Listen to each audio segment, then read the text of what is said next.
If you want to connect a PS5 controller to Samsung Galaxy S26 Ultra, first of all, we're gonna go to Settings. Over here in Settings, open Connections, and then we're gonna go to Bluetooth. Once you open Bluetooth settings, of course, make sure that Bluetooth is enabled, and then we need to turn on our controller and put it into the pairing mode. In order to do so, while the controller is off, you want to use the PlayStation button and the Create button over here. You want to press and hold both of these buttons at once, and just keep holding them until you will see the flashing blue light.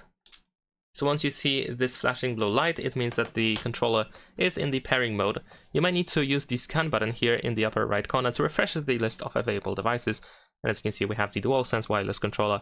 We're gonna select it over here, confirm that we want to pair, and that is pretty much it. Now I can actually use the controller to navigate on the phone. We can also use, of course, the touchpad over here. And that's pretty much it. Leave a like and subscribe.